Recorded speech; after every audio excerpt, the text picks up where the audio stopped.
자, 요한복음 2장도 한번 봅시다. 자, 이렇게 해서 나다나엘이 주님의 제자가 됐고요. 그리고 이제 이렇게 안드레, 베드로, 빌립, 나다나엘, 요한, 야고보 6명의 제자들이 지금 주님을 따라다니는 거잖아요. 네. 자, 근데 요한복음 2장 1절에 보면 이제 또 몇째 날? 사흘째 되던 날에 사흘째 되던 날에 갈릴리 가나에 혼인잔치가 있다. 이건 뭐 우리가 잘 아는 내용이에요. 아마 예수님의 첫 번째 기적 사건 아닙니까? 가나 혼인잔치에서 물로 포도주를 만드는 사건이에요. 근데 이 가나 혼인잔치에 예수님이 가시게 됐는데 2절에 보면 예수와 그 제자들도 혼인의 청함을 받았다라고 돼 있어요. 네. 그러면 이때 예수님의 제자들은 누구겠습니까? 지금 얘기했던 안드레, 베드로, 요한, 야고보, 빌립, 나다나엘. 네. 많죠, 6명. 예수님까지 포함하면 7명. 자, 이 가나라는 곳도 뭐 그렇게 부자 동네는 아니잖아요. 아마 혼인잔치라고 하지만 6명, 7명씩이나 몰켜갔으니 그것도 건장한 남자들 먹어도 얼마나 먹어. 이런 사람들 갔으면 얼마나 먹어댔겠어요. 그러니 포도주가 모자랐지. 모자라가 모자란지라. 그래서 여기 3절에 보면 예수께서 저희에게 이르시되, 저희가 누구겠어요? 아니, 예수께서 저희에게 포도주가 없다 하니, 그러니까 예수님과 예수님의 제자들에게 포도주가 없다 하니 이렇게 얘기를 했단 말이에요. 어떤 분은 이 부분을 해석하면서 뭐라고 얘기하냐 하면, 왜 마리아가 이런 얘기를 예수와 예수님의 제자들에게 했을까?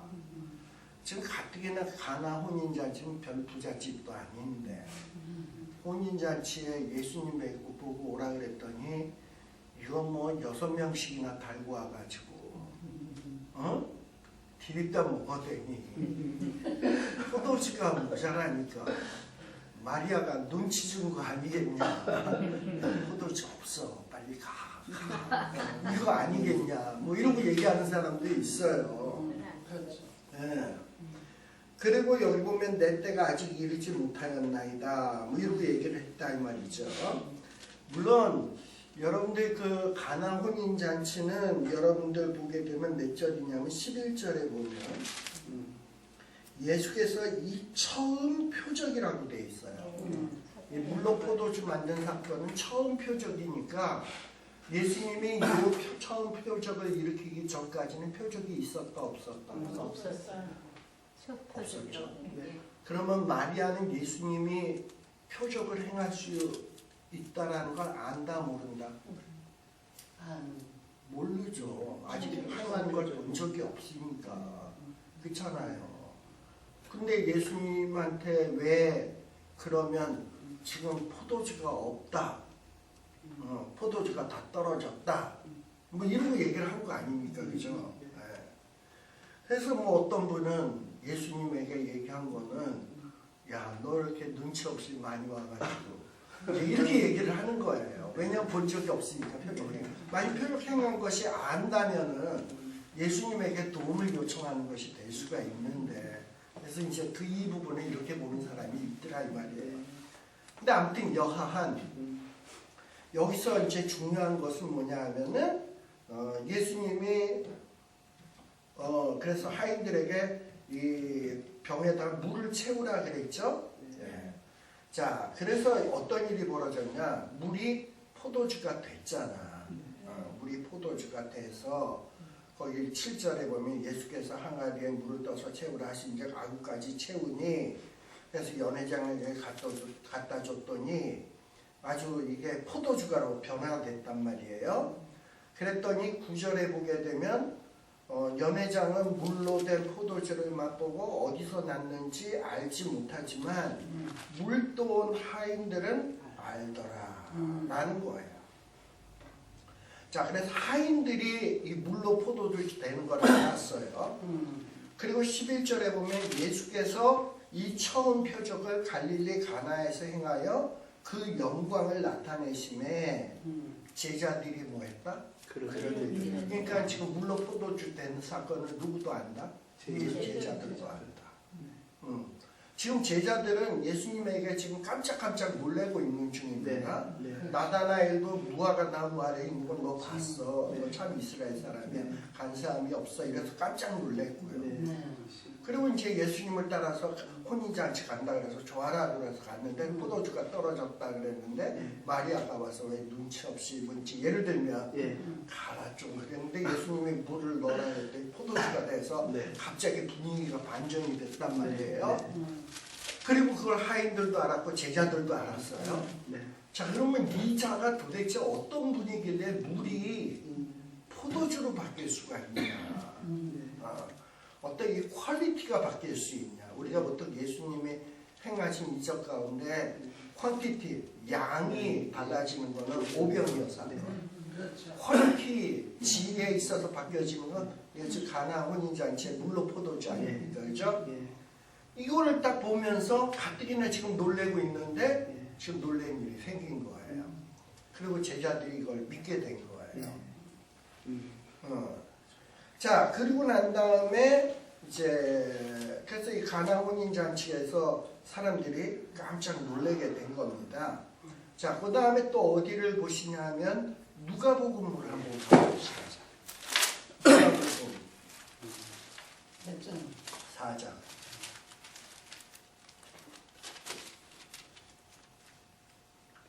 누가복음 4장 1절 한번 봅시다. 네? 4장 1절. 4장 1절부터 보면 우리가 이미 공부한 내용입니다만 광야에 가서 마귀에게 시험 받는 얘기가 나오죠. 그래서 시험 받는 얘기가 쭉 나옵니다. 그 시험 받는 얘기가 어디까지 나오느냐 하면은 뭐 12절까지 주 너의 하나님을 시험치 말라 이제 이렇게 된 거예요. 자, 그리고 13절에 보면 마귀가 모든 시험을 다한 후에 얼마 동안 예수님을 떠났어요. 그래서 예수님께서 성령의 권능으로 갈릴리에 돌아가셨다 그랬죠? 아까 그 마태복음에서는 뭐라고 돼 있었냐면 세례 요한이 잡혀감으로 인하여 갈릴리로 가셨다라고 돼 있죠? 여기서는 성령의 인도로 갈릴리로 가셨다 그랬죠? 갈릴리로 가신 것은 마태복음에서는 이사야로 하신 말씀을 이루게 하심이라 그랬죠? 그러니까 성령님이 인도했겠지. 자, 그래서 예수님이 갈릴리로 갔어요. 그리고 이제 갈릴리에서 가서 이제 뭐 여러 가지 갈릴리에서 뭐 하셨냐? 회당에서 가르치신 거야. 이제 세례를 받았으니까는 본격적인 사역을 시작하신 거죠. 네. 그래서 이 회당에서 말씀으로 가르치기 시작을 하니까는 여러분들 그 회당이라고 하는 곳은 뭐냐면은 원래 그 이스라엘 백성들이 바벨론에 의해서 멸망당하잖아요. 그때 예루살렘 성전이 파괴되잖아요. 물론 이제 수룹바벨에 의해서 돌아와가지고 수룹바벨 여호수아 뭐 이스라엘 백성들이 돌아와서 제2성전 회복하긴 합니다만 어쨌든 바벨론 침략으로 성전이 부서지면서 많은 사람들이 바벨론 포로로 잡혀가고 세계 각처로 흩어지기 시작하면서 사람들이 뭘 만들었냐? 회당을 만들었어. 예전에는 예루살렘 성전이 예배의 처소였는데 예배의 처소가 없어지니까 어디선가 예배를 봐야 되잖아. 그러니까 이제 동네마다 간이 예배 처소처럼 만들어지기 시작한 게 회당이에요. 그래가지고 예루살렘 성전이 없으니까 유대 땅, 이스라엘 땅 안에도 이런 간이 예배 처소가 생기게 되고 바빌로니아 지역에도 포로로 잡혀간 사람들이 거기에다가도 회당을 만들기 시작을 하고 그래서 사람들이 예루살렘 성전에서 예배는 못 보지만 그런 예배 처소에서 안식일 되면 예배로 보고 약식으로 그리고 주중에는 그 회당이 뭐 하는 장소가 되냐면 자기네들의 자녀들을 율법으로 가르치는 장소가 된 거예요. 왜 회당이 율법으로 가르치는 장소가 됐냐 하면 이스라엘 백성들이 바벨론에 의해서 멸망당하면서 우리가 망한 이유가 뭐지? 반성을 한 거잖아요. 네. 우리가 율법의 말씀을 어겼구나. 하나님에 대해서 제대로 알지 못했구나. 회개 운동이 일어나면서 자녀들에게 율법을 가르치는 운동이 생겨나기 시작을 한 거예요. 그래서 이 회당을 중심으로 주중에는 교육, 자녀 교육. 그러면서 바빌로니아 같은 데서 만들어진 게 탈무드예요. 이러면서 이 회당이 예배의 중심지가 되면서 또 교육의 중심지가 된 거예요. 이제 그런 전통이 교회에도 이어지면서 우리 청교도들이 여기 미국 땅에 오면서 이제 도착하는 곳마다 교회를 세웠잖아요. 그래서 주일날은 그 교회가 뭐가 되냐면 예배의 초소지만 주중에는 그 교회가 뭐가 되었냐면 애들을 가르치는, 처음엔 학교가 없었으니까 학교가 돼버린 거야. 그래서 이 교회가 학교이면서 예배의 초소이면서, 그래서 미국의 초창기의 역사가 그렇게 진행이 되어 온 거예요. 그러면서 미국의 모든 이 국민들의 의식 속에 신앙과 어떤 교육이 같이 되어지면서 미국이 건강한 나라로 되어지던 것이, 이것이 이제 망가지기 시작하는 거지. 우리 한국도 이 근대화가 되게 된 결정적인 원인이 뭐냐? 선교사들이 들어와서요. 그전에는 뭐 우리 한국의 전체 인구의 70%가 노예였단 말이지. 문맹이고 노예였어요. 그리고 그 노예였던 사람들에게 어쨌든 일본이 점령을 하면서 이 양반 제도가 다 무너져 버렸잖아요. 다 이제 평등이 돼 버렸잖아요. 그렇지만은 역시 배운 자들은 학식이 있고 이렇게 있지만은 나머지는 문맹이고 노예처럼 살고 있었거든. 근데 그러던 것이 해방되면서 선교사들이 오면서 교회를 세우고 교회를 중심으로 학교를 세우고 이러면서 그 평민 노예였던 사람들 학교를 다니면서 막 이러면서 이 한국 근대화 문화가 확 발전되게 되고 한국이 이렇게 부흥하고 발전할 수 있었던 거는 이 교회가 예배와 교육의 힘을 썼기 때문에 그런 거예요. 그러니까 이제 오늘날의 이 한국의 지금 어떤 위기나 이런 어려움을 극복을 하려면 정말 교회가 이런 운동으로 다시 돌아가야 되는 거예요. 근데 예수님도 이제 그 바빌로니아에서 어쨌든 이런 회당 제도가 생기다 보니까 이제 나사렛에도 회당이 있었거든. 그러니까 이제 예수님이 세례 받으시고 갈릴리로 가셔서 주일날이 되니까 회당에 가셨겠지, 안식일에. 이제 회당에 딱 가니까 예수님이 범상한 분이 아니거든. 그러니까 이제 이 회당에 있는 회당장들은, 이 회당장은 제사장이 아니야. 이 회당장은 보통 어떤 사람들이냐면은 회당 관리인이에요. 그래가지고 그 마을에 어떤 그 명망이 있거나 또 신앙에 있어서 아주 뛰어나신 분이 있으면 이런 분들에게 설교를 부탁을 하고 또는 뭐 그 가르침을 부탁을 하고 이런 거 스케줄 조정하는 사람이 회당장이에요. 그리고 회당의 유지 및 관리, 평일날 자녀 교육들 이런 걸 운영하고 관리하는 사람들이 회당장이에요. 근데 예수님이 가만 보니까 들리는 소문들이 좋거든.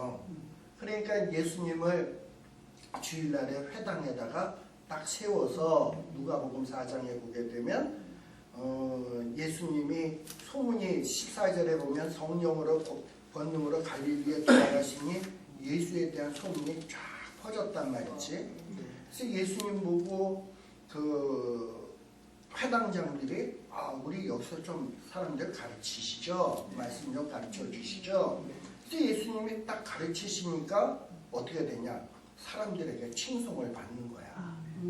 예수님의 가르침의 내용이 범상치 않으니까. 또 역시 16절에 보면 나사렛에 이르사 안식일에 자기 규례대로 회당에 들어가서 성경을 읽으려고 서심해. 그래서 선지자 이사야의 글을 들으시면 우리 아까 마태복음에서도 이사야의 말씀을 이루려 하심이라 라고 했던 걸 보면 예수님이 이사야서를 참 좋아하셨던 것 같아요. 그죠? 그러면서 이사야의 말씀을 딱 펴서 읽는데 뭐냐면 성령이 내게 임하셨으니 가난한 자에게 복음을 전하게 하시려고. 예수님이 처음에 말씀 전한 데가 어디라고요? naphtali, 스불론, 이방의 흑암에 처한 그곳에 가서 말씀을 증거한 거잖아요. 그러면서 예수님이 포로된 자에게, 그래서 아시리아의 포로가 되고 그랬다 그랬잖아요. 남자로 포로된 자에게 자유를, 눈먼 자에게 다시 보게 하면서 파며 뭐 이러면서 이 이사야서를 딱 읽은 거예요. 자, 이렇게 예수님이 말씀을 증거하시니까 사람들이 어떻게 여겼다? 22절에 그 입으로 나오는 바 은혜로운 말을 인하여 기히 여겼다. 이 사람이 요셉의 아들이 아니냐. 이러면서 예수님에 대해서 수근수근 수근하면서 입소문으로 예수님에 대한 얘기를 하기 시작합니다. 그러면 이 당시에 베드로, 안드레, 요한, 야고보, 빌립, 나다나엘 함께 하고 있습니까? 안 함께 하고 있습니까? 함께 하지요. 물론 풀타임으로 따라다니는 건 아니지만 어떨 땐 따라가고 어떨 땐 안 따라가고 이러면서 왔다리 갔다리 하면서 예수님을 따라다니고 있는 중이에요. 그러면서 예수님을 막 이렇게 따라다니고 있는 거예요. 그러면서 이렇게 예수님을 따라다니고 있는데 또 어떤 일이 있냐? 27절에 보니까는 어떤 일이냐?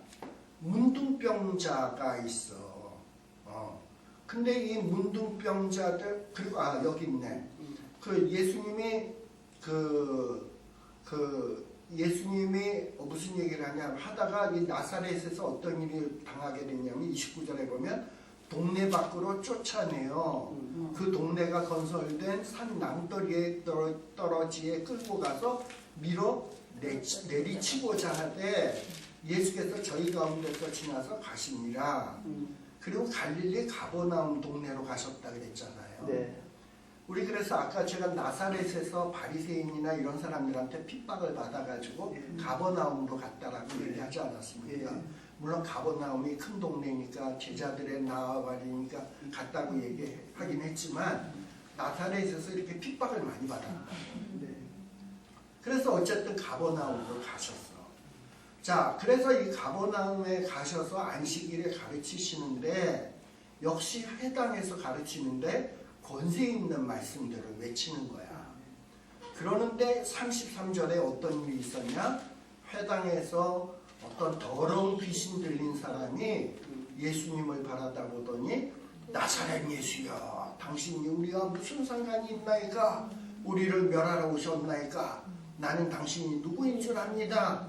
하나님의 거룩한 자니이다. 했더니 예수님이 꾸짖으니까 이 사탄이 잠잠해지고 나와라 그랬더니 귀신이 그냥 사람에게서 씩 나오게 되고 사람이 다치지 않았다라고 되어 있어요. 이런 장면을 제자들이 목격했을 수도 있겠죠.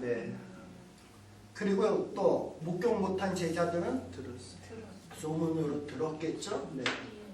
가뜩이나 예수님이 범상치 않은 분이라는 것을 알고는 있었는데 지금 예수님이 하시는 일들을 보니까 이게 보통이 아니란 말이지. 막 귀신이 막 나간다 이 말이죠. 그리고 또 어떤 일이 있었냐? 38절에 보게 되면 예수께서 일어나 회당에서 나가서 누구의 집에 들어갔다? 시몬의 집에 들어가시니 시몬의 장모가 중한 열병에 걸렸다. 시몬이 누구죠? 베드로죠. 그러니까 이 시몬이 결혼했다라는 것을 알 수 있죠. 근데 장모가 열병에 있어요. 그 베드로도 쩔쩔매겠지. 근데 예수님이 열병을 딱 꾸짖으니까 죽을 뻔한 이 장모가 벌떡 일어나가지고 거의 39절에 보세요. 열병을 꾸짖으신데 병이 떠나고 여자가 어떻게 됐다? 곧 일어나. 저희에게 뭐 했다? 그냥 난 것도 기적인데 일어나자마자 뭐 했다? 수종 들었다. 그리고 그날 저녁에 해질 적에 각생병으로 앓는 자들이 예수님에게 나오시게 되고 예수께서 일일이 손을 얹어서 고치시니까 막 귀신이 나가고 막 병이 낫고 난리가 막 나기 시작한 거예요. 이런 모습을 가장 생생하게 본 사람이 누굴까? 베드로. 장모 낫는 거 봤고 해질녘에 지집에 병자들 찾아오고 막 낫는 거 봤어요. 자, 그러면 베드로는 도대체 예수님에 대해서 무슨 생각을 할까? 야, 이분이 보통 분이 아니네. 이러고선 생각하고 있었던 거예요. 자, 그리고서는 이제 누가복음 5장도 한번 보세요. 이제 분위기가 바뀌었어. 이제 사람들이 막 예수님을 말씀을 듣고 있을 텐데 아마 게네사렛 호숫가에서 있었던 것 같아요. 호숫가에 두 배가 있어. 두 배가 있는 걸 보는데 어부들이 배에서 나와서 그물을 씻고 있어요. 그래서 예수께서 한 배에 올라서, 근데 그 배가 누구 배냐? 시몬의 배예요. 그래서 시몬에게 뭐라 그러냐? 배를 좀 띄워라. 자, 왜 배를 띄워서 예수님이 가르치려고 했을까? 사람이 너무 많으니까 물 있는 데서 배를 쭉 띄워서 사람들이 잘 보이게 하기 위해서 말씀을 가르치는 거예요. 시몬은 지금 뭐 하고 있었습니까? 게네사렛 호수에서 그물을 씻고 고기잡이 준비를 하는지 뭐 이러고 있는데 예수님이 와서 야, 내가 말씀 가르쳐야 되겠으면 네 배 좀 써야 되겠다. 저를 띄워서 여기서 배. 그럼 베드로는 고기 못 잡잖아 지금. 그치만은 베드로가 여태까지 본 게 있잖아. 장로도 고쳐주고 뭐 이랬으니까 나 고기 잡으러 가야 돼요. 딴 배 올라가세요. 나 이거 공치면 책임질 거예요. 이럴 수 있습니까? 못하죠? 속으로는 좀 암만 또 병도 고치고 장모 고쳤기로서니 이렇게 민폐를 끼치냐 이런 마음이 든다 하더라도 내생 못할 거란 말이죠. 그래서 배를 내어드렸어요. 그리고 이제 무리들을 가르칠 때 제자도 들었겠죠. 베드로도 들었겠지. 그러고서는 말씀을 마쳤어요. 그러니까 베드로는 예수님이 설교를 오래 하기 원했을까? 짧게 하기를 원했을까? 짧게 하기를 원했겠지. 예수님은 짧게 했을까? 길게 했을까? 좀 길게 했겠죠. 그러고서 가르치시더니 말씀을 마치시고 시몬에게 이르시되 뭐라고 얘기하냐? 깊은 데로 가서 그물을 내려서 고기를 잡으려는 거예요. 예수님은 왜 갑자기 이제 말씀 마치시고 베드로에게 가서 깊은 데로 가서 그물을 던지라고 했을까요? 일을 못했으니까 베드로가 미안하잖아 예수님도. 그리고 베드로의 마음을 꿰뚫어 보시잖아요. 자식이 내가 그렇게 기적을 해가지고 장모도 고쳐줬는데 배 좀 빌려달라고 했는데 속으로 삐어통할 수가 있냐고 그렇게 감히 뭐그 소갈딱지 뭐냐 속이 고르냐 이러고 예수 베드로의 마음을 아실 거라는 말이죠. 근데 베드로는 시침이 똑하고 있는 거죠. 그래 내가 너한테 공치게 했으니까 고기 잡게 해줄게. 깊은 데로 가서 그물을 던져 이런 거예요. 자, 그랬더니 시몬 베드로가 뭐라고 얘기합니까? 우리 밤이 맞도록 수고를 했는데 얻는 것이 없는데 우리가 어부고 당신은 어부 아니잖아. 우리는 밤새 했는데 근데 못 잡았는데 거기에다 당신이 또 오늘 낮에도 또 공치게 했는데 그런 거잖아요. 좀 여기에는 은근히 뭣도 있냐면 불평도 있는 것 같아요.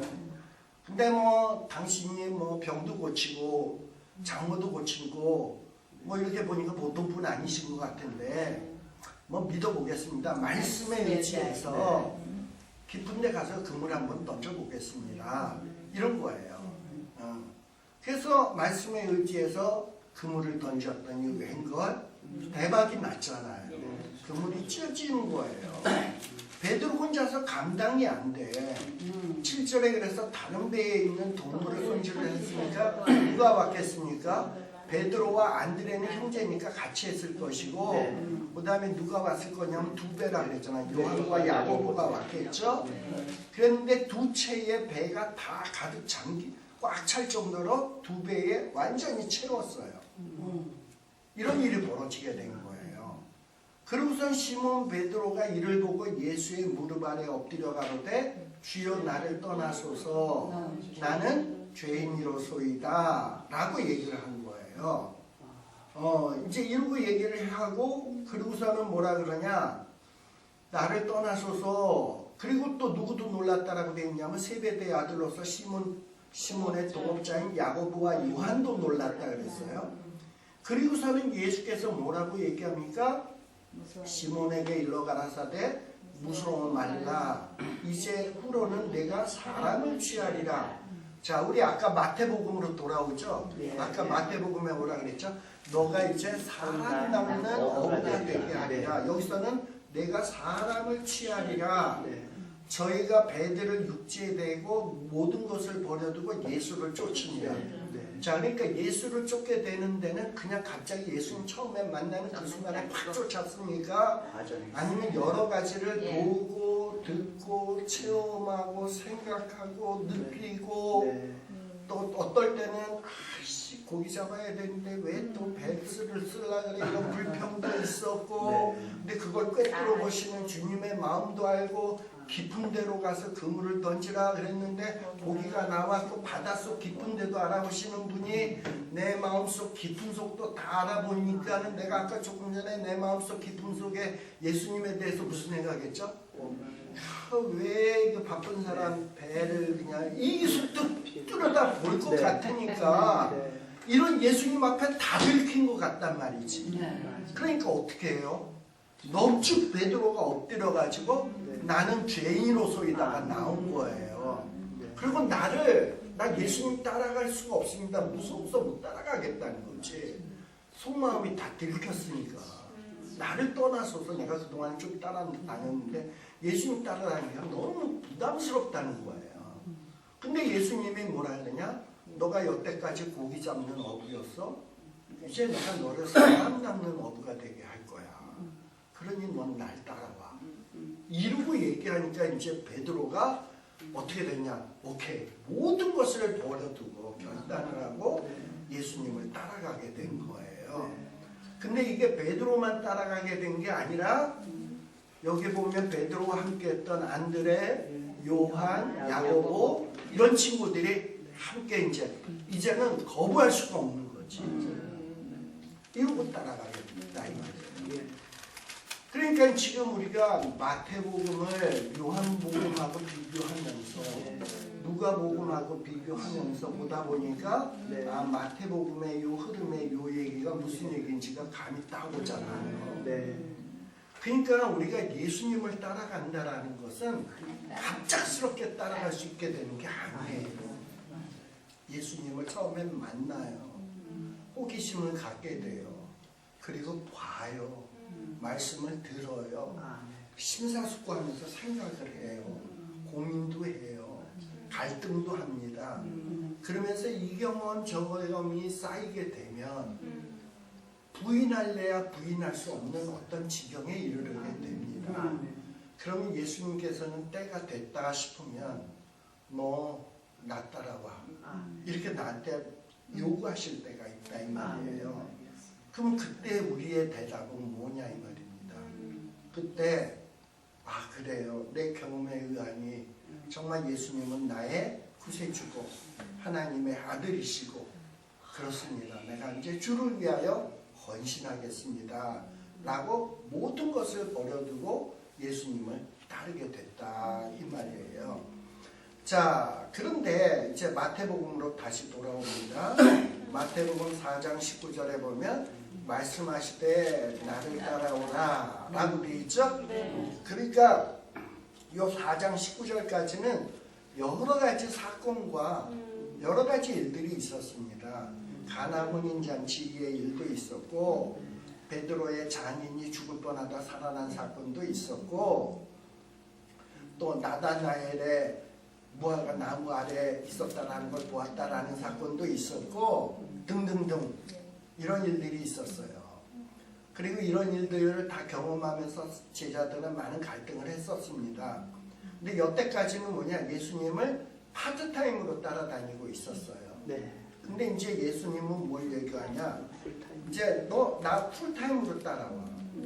그리고 너희들이 지금 어부하면서 나 따라다니고 어부하면서 나 따라다니고 이랬지만 이제부터는 너희는 어부 일은 접고 무슨 일을 해야 되냐? 사람 낚는 어부가 돼야 돼. 어부가 아니라 인부가 되라는 거죠. 그러면서 인부가 되라는 거야. 사람 낚는 어부가 되라는 거예요. 그래서 예수님을 따라가게 된 겁니다. 자, 그랬더니 4장 20절에 어떻게 됐다? 그들이 곧 그물을 버려두고 예수를 따르니라 라는 거예요. 왜냐하면 이제 알잖아. 예수님이 어떤 분인지를 알잖아. 그래서 예수님을 따르게 되었다라고 얘기하고 있어요.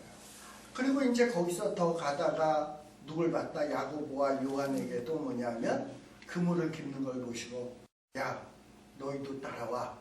이러니까는 아까 조금 전에 두 고깃배에 꽉 차는 거 봤잖아. 그리고 돌아가서 고기 깃고 있는데 또 부러지니까 어떻게 합니까? 따라오는 거예요. 근데 이제 여기서 궁금한 게 뭐냐 하면은 거기에 보면 그 아버지 세베대와 함께 그물 깁는 것을 보시고 부르시니 그들이 곧 배와 아버지를 버려두고 예수를 따르니라 라고 되어 있습니다. 이걸 보면 우리는 야 이거 예수 믿는 것들은 굉장히 이거 싸가지가 없고 따라오라고 해서 아버지를 버려두고 가. 그리고 또 예수 믿는 사람들은 제사도 안 지내잖아요. 완전히 뭐 이 옛날에 유교 집안에서 보면 쌍놈 중에서도 완전히 그 쌍놈 아닙니까? 제사도 안 지내. 성경에 보니까 따라오라 그러니까 아버지를 버려두고 가. 이거 완전히 이거 무슨 쌍놈들의 말씀인 것 같거든. 이런 생각을 한다 이 말이에요. 자, 그런데 이런 오해를 또 벗어버리기 위해서는 뭘 또 봐야 되냐? 마가복음 한번 봅시다.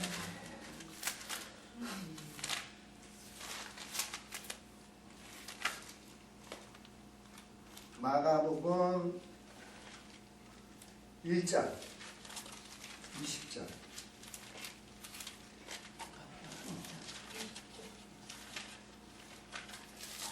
마가복음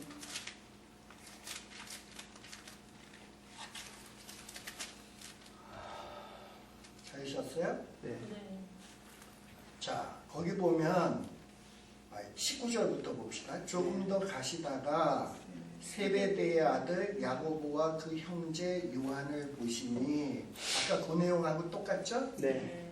보시니 저희도 배에 있어 그물을 깁는데 곧 부르시니 그 아비 세베대를 누구와 함께?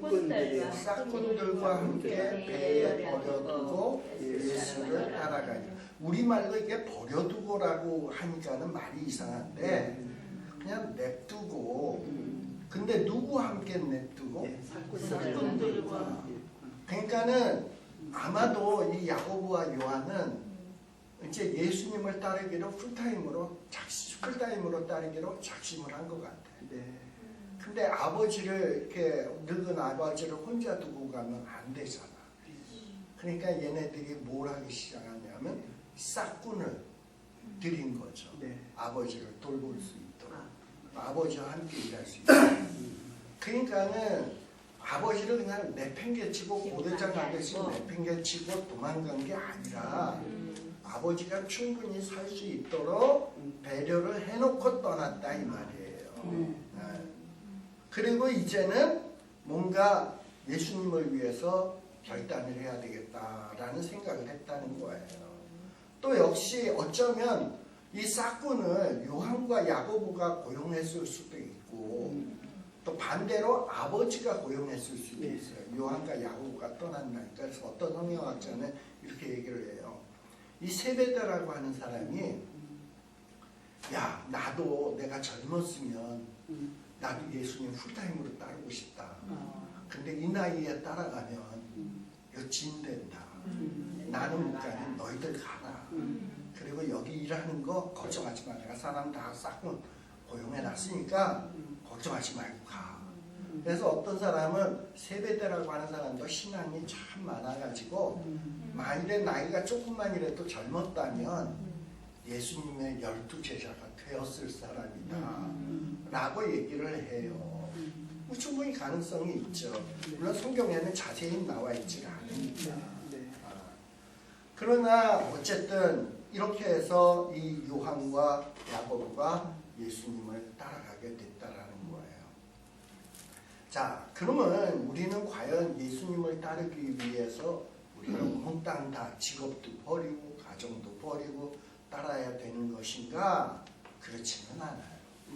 우리 예수님을 따랐던 사람들은 참 많습니다. 500여 형제라는 말도 있고 그런데 예수님을 풀타임으로 따랐던 사람은 12명이었어요. 그러니까 그런 사람들은 특별하다라는 거예요. 모두가 다 이렇게 풀타임으로 따르라는 것은 아닙니다. 그래서 그러나 우리 예수님이 우리에게 특별히 찾아와 주셔서 너한테 우리에게 어떤 거를 요구할 때가 있다 이 말이지. 그렇다면 우리가 그동안에 체험했고 보았고 경험했고 했다면 어떤 예수님의 부르심에 결단할 수 있는 마음의 자세는 돼 있어야 되겠다라는 거예요. 그리고 너무 제자 베드로, 요한, 야고보가 어떻게 보면 예수님을 처음 보자마자 확 따른 걸 보면서 기죽을 필요 하나도 없다 이 말입니다. 이들도 처음부터 그렇게 된 게 아니라 보았고 체험했고 고민했고 갈등하면서 믿음이 자라서 이렇게 되어진 것이지 갑자기 처음 예수님을 만나는 순간 확 이렇게 되어진 것이 아니다 이 말입니다. 따라서 우리 예수님이 우리를 쓰시고자 하실 때 쓸만한 사람으로 만드실 거예요. 우리에게 체험하게 하시고 보여주시고 알게 하시고 깨닫게 하시고 그리고 우리에게 요구하신다고. 그랬을 때 요구하실 때 우리는 기꺼이 응답할 수 있는 사람이 되어야 되겠다라는 얘기를 합니다. 이렇게 해서 우리가 4장까지 마치게 되고요. 다음 시간에는 그 다음에 그 4장 23절 25절에 보시게 되면 이제 이 예수님의 제자들 여태까지는 제자들을 부르는 것에 주안점이었다면 예수님이 하신 일들 우리 아까 마태복음에는 뭐 장로 고친 거, 뭐 귀신 들린 자 고친 거가 안 나와 있었죠. 그리고 다른 성경에 앞에 나와 있었죠. 근데 마태복음에서는 그 얘기를 23절서부터 하고 있는 거야. 여기 보면 갈릴리에 다니사 회당에서 가르쳤다. 물론 제자들은 이미 이것을 다 경험한 거지. 시간 순서가 바뀌어져 있는 거죠. 회당에서 가르치시고 천국복음 전파하시며 백성 중에 모든 병과 약한 것을 고치시니 이거를 제자들은 경험을 한 거죠 이미. 그렇죠? 고치시니 그 다음에 그 소문이 수리아에 쫙 퍼진지라 그러면서 이 얘기를 경험을 하게 된 거예요. 자, 그래서 수많은 무리들이 25절에 보면 예수님을 따르게 되었다라고 되어 있습니다.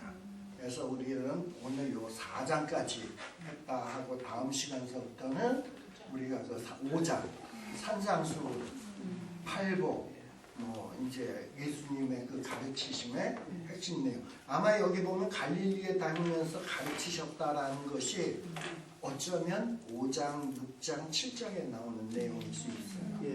그리고 이런 내용의 말씀들을 듣고 사람들이 기히 여긴 거예요. 그러니까 지금 마태복음에 나오는 것은 꼭 시간 순서로 기록되어 있는 게 아닙니다. 아시겠죠? 네, 기도하겠습니다.